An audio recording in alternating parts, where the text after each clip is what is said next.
Bienvenue dans cet épisode de L'Afrique parle Bitcoin, le podcast qui donne la parole à ceux qui font bouger les choses dans le domaine des crypto-monnaies en Afrique. Mon nom est Prince Don, hôte de ce podcast. Je vous propose de mener des discussions chill avec des gens qui ont des choses intéressantes à partager. Cet épisode est la seconde partie de l'épisode spécial Foire aux questions avec mon ami Yannick Kofi, ivoirien résident au Ghana depuis quelques années. Nous avons exploré dans le premier épisode les questions autour de l'acquisition et la conservation de Bitcoin. Et dans cette seconde partie, on aborde les usages de Bitcoin dans les pays africains et plus particulièrement les pays anglophones comme le Nigeria et le Ghana. Bonne écoute. Tu récupères un téléphone, tu réinitialises ton wallet avec tes 12 ou 24 mots, tu as tous tes bitcoins qui sont restaurés sur ton téléphone et tu peux en faire ce que tu veux. Soit échanger contre la monnaie locale du nouveau pays dans lequel tu es pour pouvoir vivre, soit faire des transactions avec qui tu veux dans le monde. C'est un des éléments hyper importants et un des usages que les gens font du Bitcoin. Un des avantages, c'est que tu peux conserver ta richesse. Et pour conserver ta richesse, ça c'est hyper facile à transporter. C'est des choses que tu retiens dans ta tête et tu peux restaurer ça dans n'importe quel téléphone après. Ok, dit comme ça présente plus d'avantages que de risques. Mais je veux dire, dans l'absolu. Mais en fait, moi, le caractère, je dirais, je dirais pas inquiétant, mais le caractère, en fait, qui, je pense, effraie la plupart des personnes qui regardent le Bitcoin du coin de l'œil, c'est la fluctuation du taux et le fait qu'on puisse dormir aujourd'hui, se réveiller demain et puis se rendre compte que le wallet qu'on a, bon, il vaut peut-être 50% de la valeur de ce qu'il valait hier. Et je veux dire, il n'y a aucun moyen de pouvoir récupérer cet argent qu'on a perdu là. Sauf que d'attendre et puis d'espérer que le taux reparte en fait de plus belle. Donc pour moi, à un moment, je me demande, c'est pas vraiment, c'est pas vraiment de la monnaie parce que même si, ok, prenons un pays comme le Ghana, même si la monnaie aujourd'hui est en train de plonger depuis pratiquement 2 mois, elle plonge vraiment. Hein. La monnaie est en train vraiment de plonger depuis, même pas 2 mois, depuis 3 mois.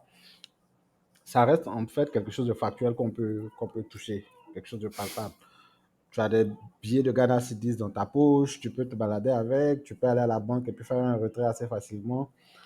Alors que dans ce cas-là, il faut que tu trouves quelqu'un qui veut acheter tes bitcoins, par exemple, pour pouvoir les vendre et puis les récupérer. Donc, à un moment, tu as cette peur, en fait, que tu te dis, en fait, que et si le système se casse et que tout ça disparaît, qu'est-ce que je fais de mes bitcoins? Ils vont valoir, en fait, peanuts. Et pour moi, c'est pour ça que je dis, une fois qu'on a acheté des bitcoins, qu'on les a stockés, par exemple, qu'est-ce qu'on en fait?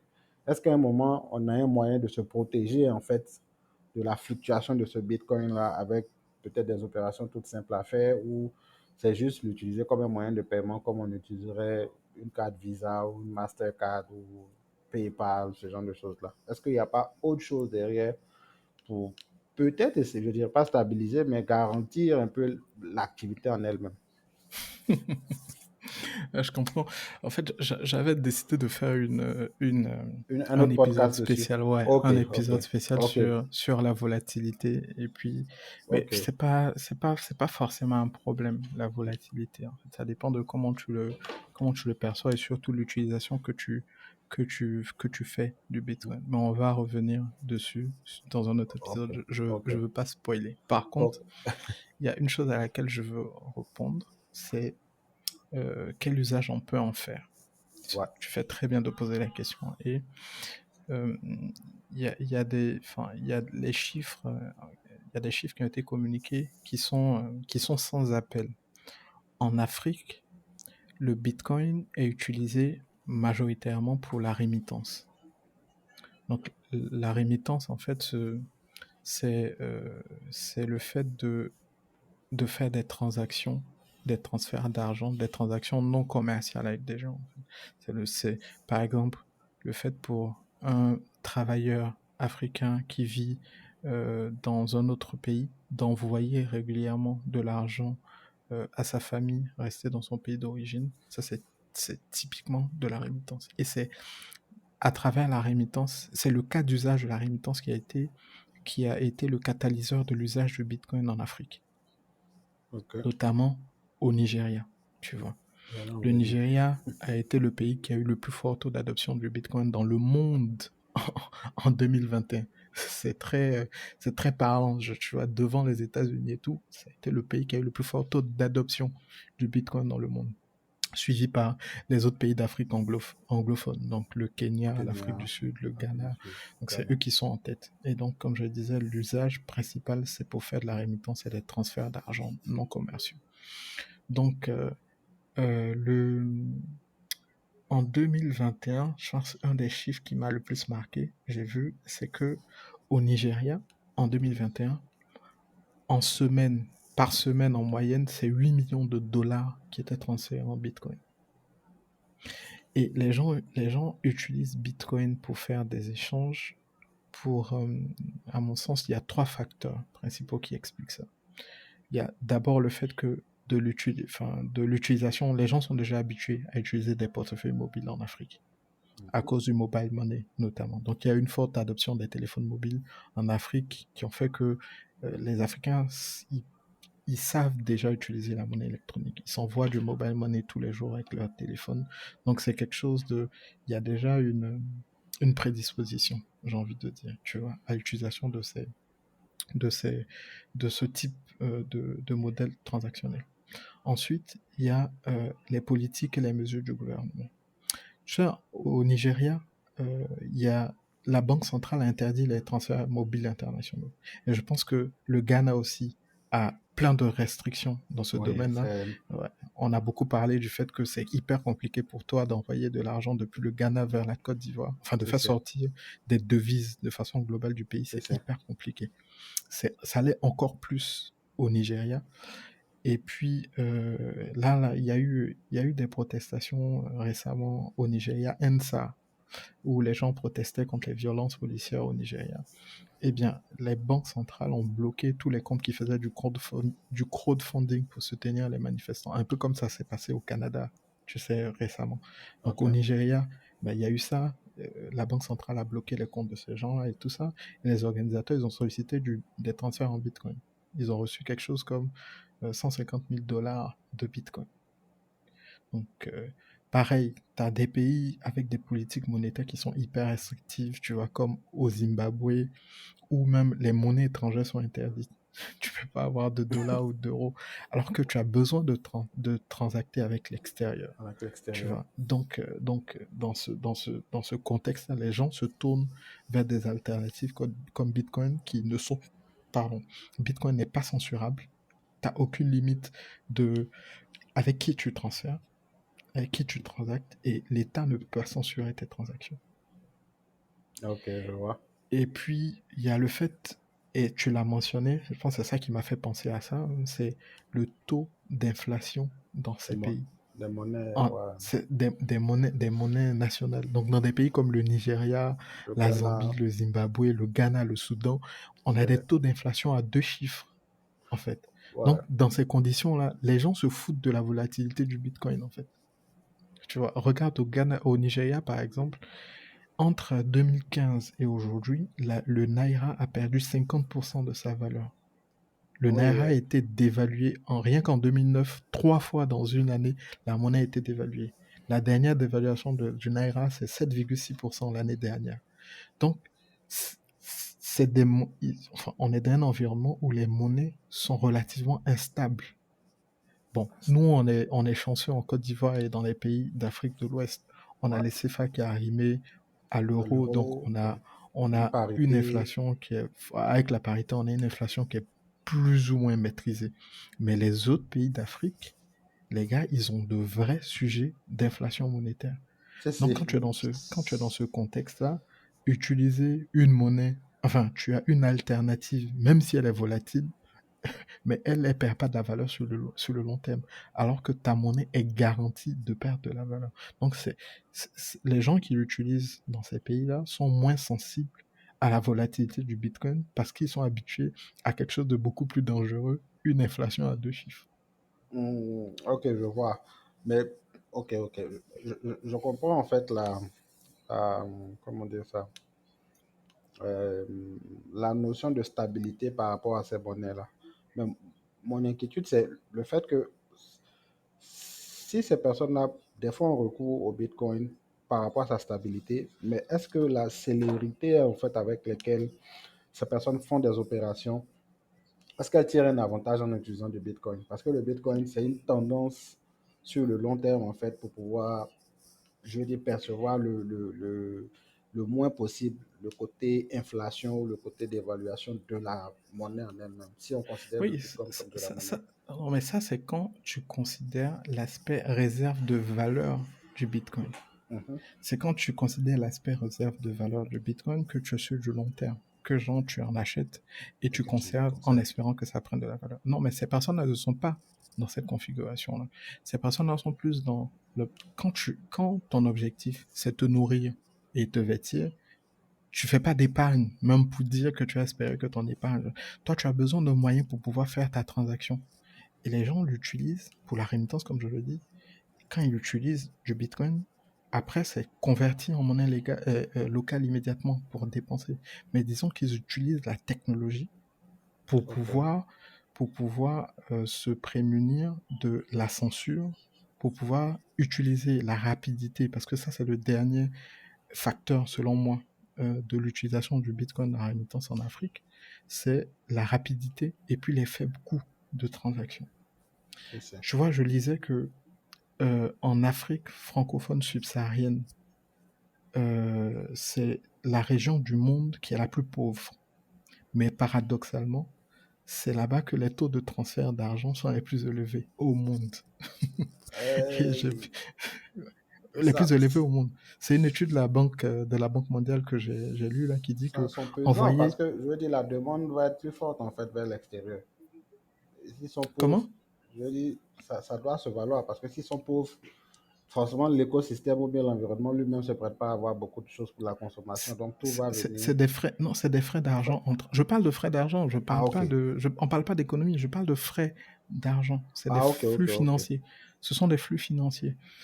Envoyer $200 vers les régions d'Afrique subsaharienne, là, en moyenne, ça coûte 8,2% de frais en Oui, 2021. oui. C'est hyper cher. Et Euh, ce montant de frais-là, c'est encore plus élevé quand tu fais des transactions entre des pays africains. ça coûte plus cher au Ghana, je peux te rassurer. C'est ça. Ça Ça coûte coûte plus cher au Ghana. hyper cher d'envoyer de l'argent dans, en Afrique, en pays africains, tu vois. Et Si, donc, si. Bitcoin se positionne clairement comme une alternative à ça. Disons que grâce à Bitcoin, quel que soit l'endroit où je suis, que je sois en France, que je sois au Ghana, que je sois en Côte d'Ivoire, genre au Ghana à côté de toi, que je sois en Côte d'Ivoire, que je sois en Chine, je te fais une transaction en Bitcoin, ça mettra la même durée, ça coûtera la même chose. Aujourd'hui, grâce à Bitcoin, je peux envoyer genre $10 et puis ça me coûte 0,005 $ de frais. Est-ce que tu te rends compte? Il n'y a quasiment pas de frais d'envoyer de l'argent grâce à Bitcoin à des gens dans ces pays-là. Et ça se fait instantanément, en quelques secondes. Donc tu vois que il y a beaucoup, et tu verras qu'il y a beaucoup de startups qui se positionnent sur le créneau de la rémittance en Afrique là, pour proposer ça. Donc ils utilisent la technologie pour faire la transaction, mais de l'autre à l'autre bout, celui qui reçoit On reçoit de peut l'argent. soit décider de garder du Bitcoin pour faire cette transaction si il y a l'écosystème qui lui permet, tu vois, Mhm. genre on lui permet, des vendeurs permettent d'acheter des trucs en Bitcoin, soit bah, il transforme directement dans la monnaie locale pour faire ses activités. C'est Ok. le cas d'usage le plus répandu en Afrique aujourd'hui. Je C'est la pense que rémittance. c'est le plus répandu même au Nigeria parce qu'ils sont Mais super c'est pour ça que les agressifs gens utilisent ça au en Nigeria, termes de, clairement. en termes d'opérations aujourd'hui sur tout ce qui est crypto-monnaie, tout ce qui est Bitcoin. C'est ça. Aujourd'hui, Donc tu vois que là où en Europe, dans les pays occidentaux, les gens sont beaucoup plus dans la réserve de valeur. Donc, ils considèrent Bitcoin plus comme un actif. Donc, ils achètent, ils thésaurisent, ils attendent que ça prenne de la valeur sur 4 5 ans. En Afrique, les gens n'ont pas le système financier qui permet de faire des transactions facilement à moins de coûts. Donc ils utilisent Bitcoin pour faire des transactions. Ok. Ils l'utilisent pas forcément pour Pour créer devenir de la riches, valeur, en fait. pour créer de la valeur au bout de 5-6 ans. Ça m'emmène à te poser la question que j'avais en tête en début d'entretien, par rapport à la viabilité sur le long terme, en fait, du service. Parce que pour moi, euh, ok, pas du service, mais de la technologie. Pour moi, en fait, à force de l'user sur quelque chose d'aussi récurrent, à la fin, je me demande si on capte toute l'essence même de la chose. Parce qu'aujourd'hui, on l'utilise pour résoudre un problème qui lui-même est un problème pour l'écosystème, je veux dire, économique, bancaire, financier ici, sans forcément toucher du doigt le problème en lui-même. Parce qu'aujourd'hui, tout ce qui est transactions interpays, euh, inter devises et autres, c'est... Ok, j'ai failli sortir un grand mot. J'ai failli sortir un gros mot. C'est totalement compliqué, difficile à faire. Est-ce qu'aujourd'hui, dans un environnement aussi compliqué, on a la perspective de se dire que je veux dire, le Bitcoin va survivre en fait? Parce que pour le Nigeria encore, ça va. Le Nigeria, en lui seul, c'est tout un marché de consommation. Il y a tellement de choses qui s'échangent là-bas au day-to-day. Il y a tellement de business qui se créent que forcément, eux en ont besoin. Parce que déjà, la monnaie, comme tu le disais, la monnaie est très fluctuante. Tu prends un pays comme le Ghana, ils ont beaucoup d'interactivité aussi avec les différents pays autour et ils ont une monnaie qui est un peu shitty, qui varie au gré des saisons, au gré des époques. Mais pour des pays où les monnaies sont plus ou moins stables, comme la Côte d'Ivoire, le Sénégal et autres, est-ce que à terme on voit en fait cette technologie-là éclore là-bas en fait comme elle est en train de le faire dans les pays avec des monnaies particulières? Parce qu'en général, les trois pays qu'on a cités sont des pays dans lesquels ils ont des monnaies en fait qui ne se retrouvent pas en dehors de leur pays. Ce sont des monnaies, on va dire, isolées. Tu as le Ghana Cedi, tu as les shillings au Kenya, tu as le Naira au Nigeria, au Zimbabwe, je pense que c'est le dollar zimbabwéen, quelque chose comme ça. Donc, c'est des pays où, déjà, de par leur nature, ils ont des difficultés même à vraiment échanger de la monnaie avec les autres pays. Donc, du coup, ça apparaît comme quelque chose dont les gens, en fait, aperçoivent la valeur et puis l'utilité. Mais nous, nos pays, par exemple, la Côte d'Ivoire, où on a un franc CFA arrimé à l'euro, bon, on va dire qu'il est stable. La stabilité vis-à-vis du dollar n'est pas aussi mauvaise parce que je veux dire, il n'y a pas de variations folles. Hein. Le dollar ne va pas du jour au lendemain doubler ou baisser de moitié. Donc, est-ce que nous, nos pays, ont véritablement un intérêt en fait à épouser cette technologie-là? Alors, oui, enfin, parce que finalement, nos pays, ils échangent bien avec les autres pays.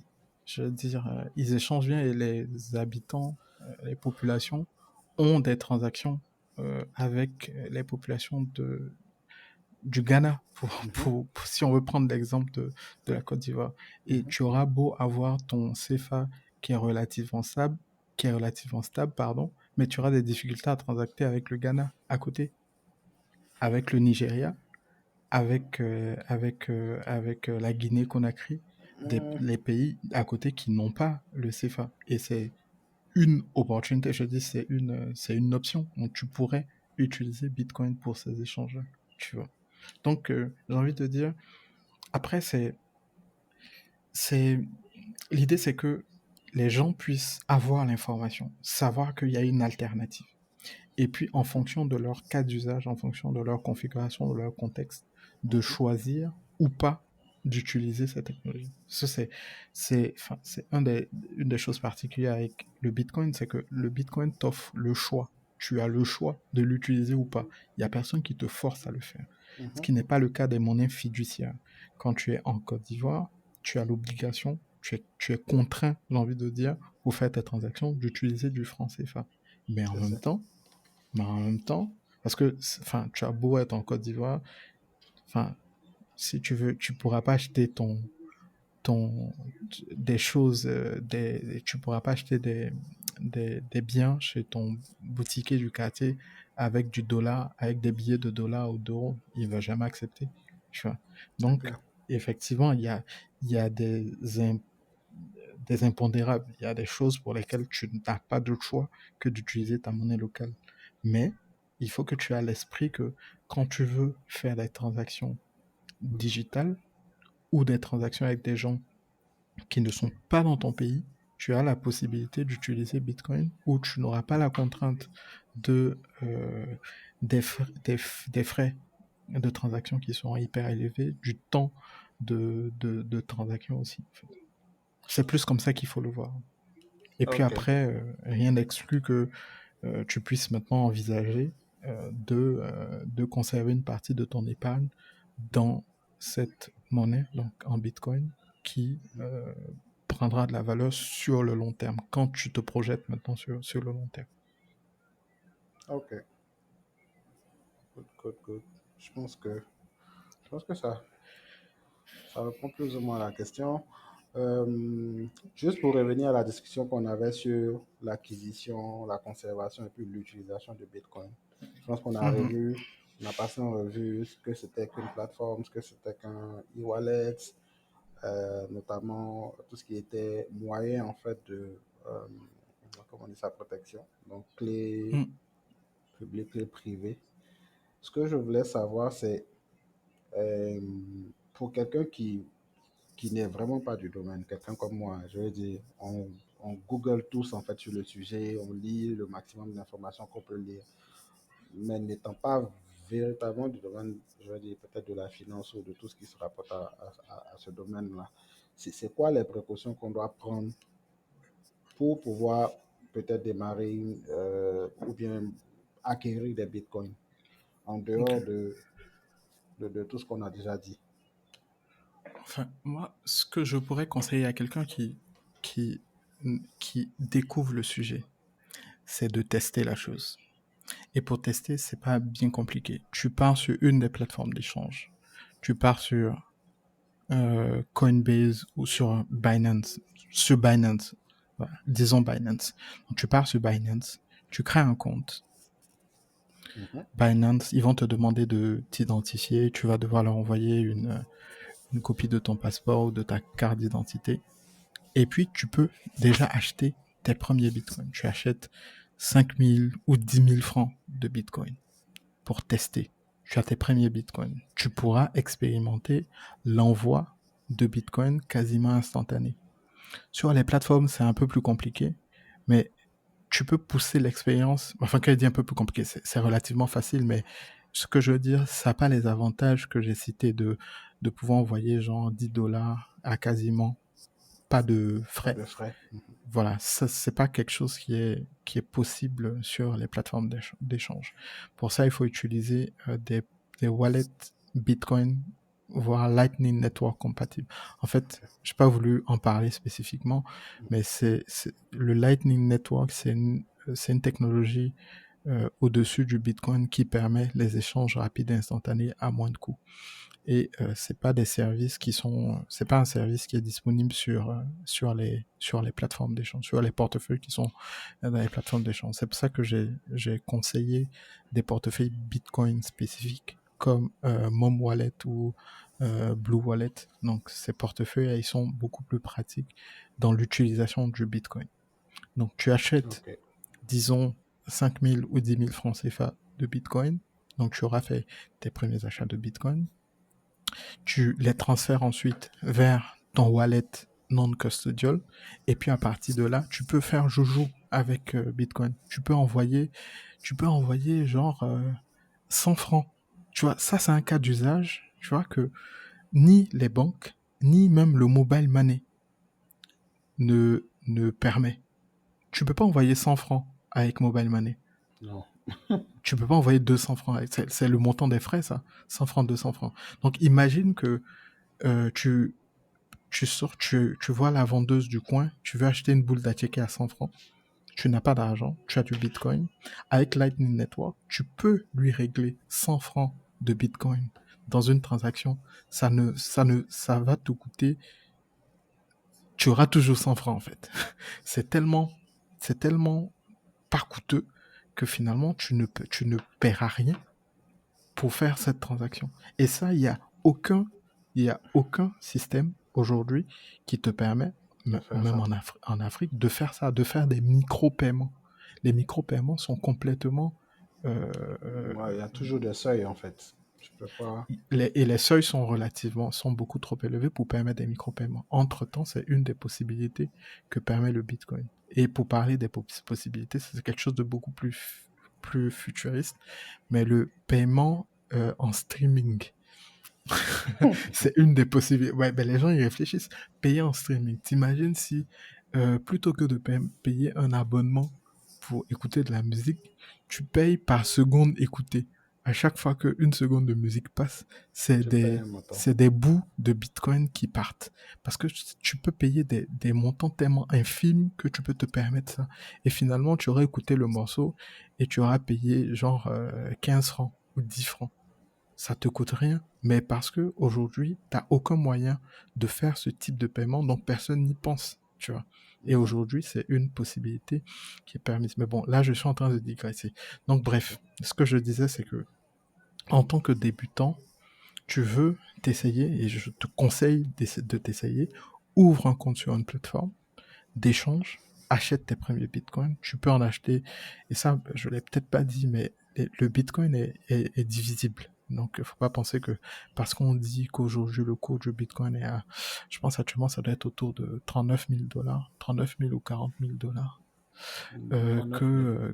ouais, 39 000, que tu peux pas en acheter. Non, non, non, tu peux, c'est divisible, c'est hyper divisible. On peut diviser un bitcoin en 100 millions la plus petite unité, ça s'appelle des satoshi.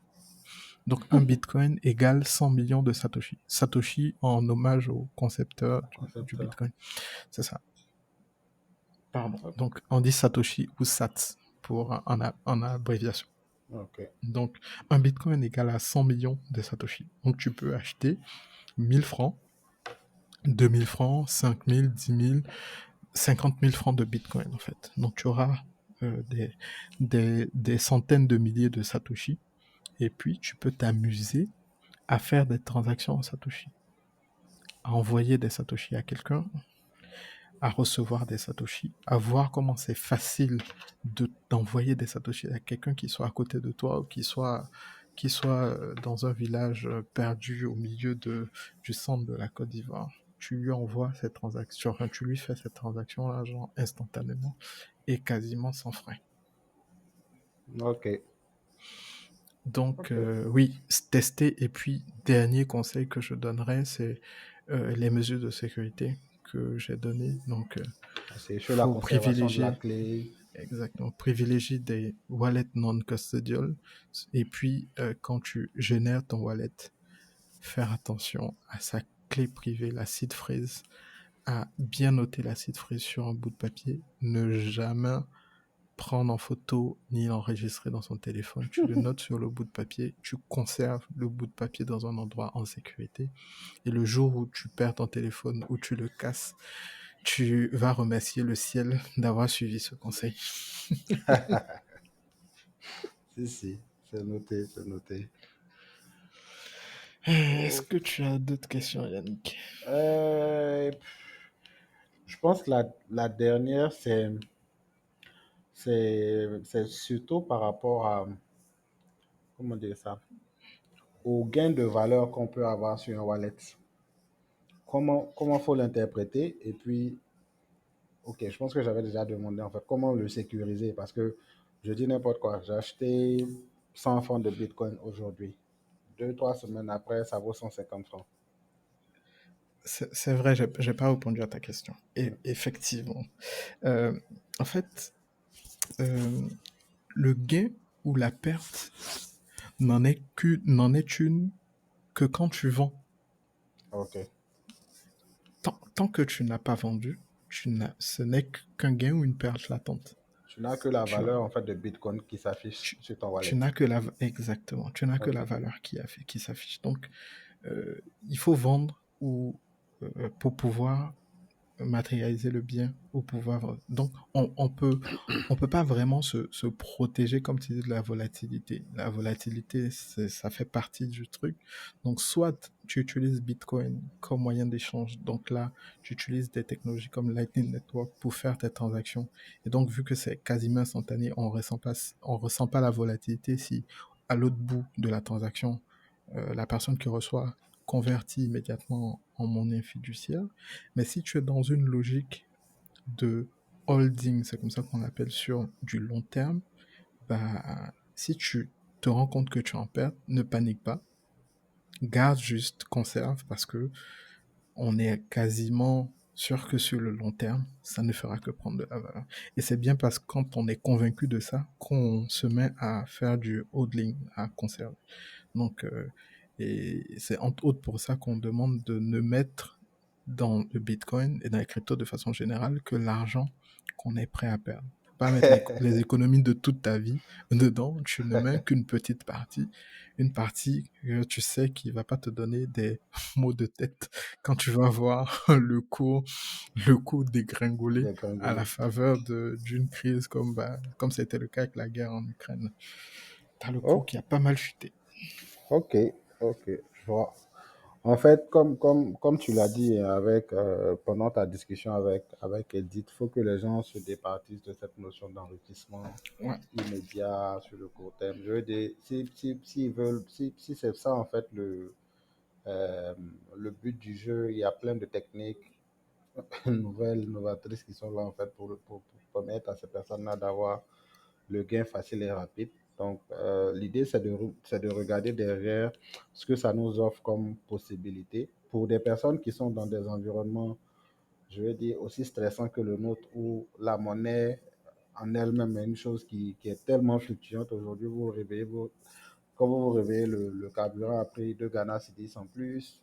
Vous dormez, vous vous réveillez, on vous dit que le carburant a encore pris 2 Ghana Cedis en plus. Vous regardez la monnaie, elle a perdu 5 ou 6%. Tous les jours, en fait, il y a quelque chose qui vous fait penser que la monnaie même que vous avez, en fait, l'argent que vous avez en banque, comme on dit chez nous, maigrit tous les jours, en fait. Donc, à la fin de la journée, il y a une certaine portée de la technologie et une certaine utilisation qu'on peut en faire. Donc, pour moi, c'est plus ou moins ça que les uns et les autres doivent regarder.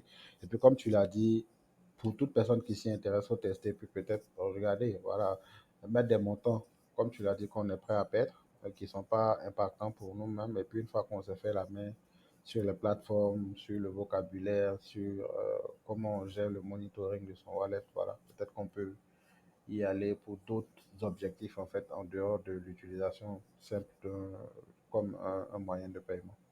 C'est très intéressant ce que tu dis, là, Yannick, parce que euh, c'est très intéressant d'avoir ton point de vue. Parce que pour quelqu'un qui vit en Côte d'Ivoire, qui est grassement assis dans son contexte où il a sa monnaie qui est stable, qui est relativement stable, vu qu'elle a arrimé à l'euro, il n'a pas les problématiques qu'un Nigérian ou un Ghanéen a, Ah, non, où non. lui, il a sa monnaie locale qui est volatile déjà, tu vois. Donc, quand tu es dans ces contextes-là, déjà, tu as tendance à chercher des solutions, des alternatives Ah, pour te protéger de ça.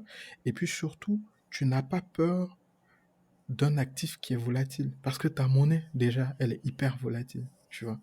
Et mm, donc, c'est tous ces éléments qui font que finalement, les pays anglophones, les populations nigérianes ou ghanéennes font partie des populations qui utilisent beaucoup plus le Bitcoin parce que le contexte même s'y prête c'est au-delà du pratique, fait c'est. que ils ont un peu plus facilement accès à l'information vu que le plus gros du contenu éducatif sur Bitcoin et les cryptos de façon générale En est anglais. en anglais. Exactement, exactement. Donc, ça, c'est des éléments de contexte qui comptent et des éléments de contexte que une partie des populations africaines ne vivent pas et donc n'ont pas tendance à se poser ce genre de questions. Et c'est vraiment intéressant d'avoir ton feedback et le point de vue de personnes vivant dans ces contextes-là. C'est. Et puis la dernière chose, ouais, effectivement, enfin, l'idée de ce podcast-là, c'est aussi de permettre aux gens d'avoir l'information sur les possibilités qu'offre Bitcoin. en n'évoquant pas, enfin, tu vois, on a parlé, on n'a pas évoqué le trading du tout, tu vois. Ouais. Et les gens ont l'impression que le seul usage du Bitcoin, c'est pour faire du trading. Mais les faits sont là, en fait. L'usage de Bitcoin en Afrique, c'est pour de la rémittance majoritairement. C'est pas pour du trading, c'est marginal. Je dis pas que dans le monde c'est marginal. Les gens tradent de toutes les façons, on peut pas leur empêcher. C'est un actif qui est disponible sur une bourse, donc il y a toujours des gens qui vont trader. Mais pour trader, il faut avoir les compétences. Et je le dirai jamais assez, trader comporte des risques. Si tu ne t'es pas formé longuement, et quand je dis formé, je parle pas de vidéos YouTube de YouTube, 1 heure Facebook et ou de Google. 2 heures. Non, c'est beaucoup plus complexe que ça. Il faut y mettre beaucoup de temps. Donc, si tu ne le fais pas, écoute, enfin, si tu ne l'as pas fait, si ces formations-là, tu ne les as pas suivies, il faut pas s'improviser trader de crypto-monnaie. C'est dangereux. Je dis, il y a tellement d'autres choses qu'on peut faire avec le Bitcoin et c'est ce qu'on essaiera de vous présenter tout au long des épisodes de ce podcast-là. Donc, j'espère qu'on vous a appris des choses pendant cette discussion. Merci à Yannick de nous avoir Merci. donné ce feedback. Et puis, on se dit à bientôt dans de prochains épisodes. Ok, merci Prince pour la discussion. Je pense que là, on est à quoi? 1h20? À 1h20. Ouais, le temps vole, comme on dit. Ça Donc, passe trop merci pour vite. la discussion. Et puis, je pense qu'on a évoqué plusieurs points intéressants, en espérant que l'intérêt que j'ai eu pour ces points-là aussi éveille l'intérêt de certaines personnes pour la chose et puis qu'elles aient eu certaines réponses à leur je dirais pas inquiétude, mais à leurs incertitudes par rapport au Bitcoin. Voilà. Merci à toi, Yann. Allez. Merci. Allez. Nous sommes à la fin de l'épisode du jour. Je vous remercie de l'avoir écouté.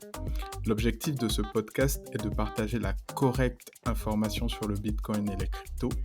Si vous avez appris des choses nouvelles ou tout simplement si vous avez aimé cet épisode, n'hésitez pas à le partager.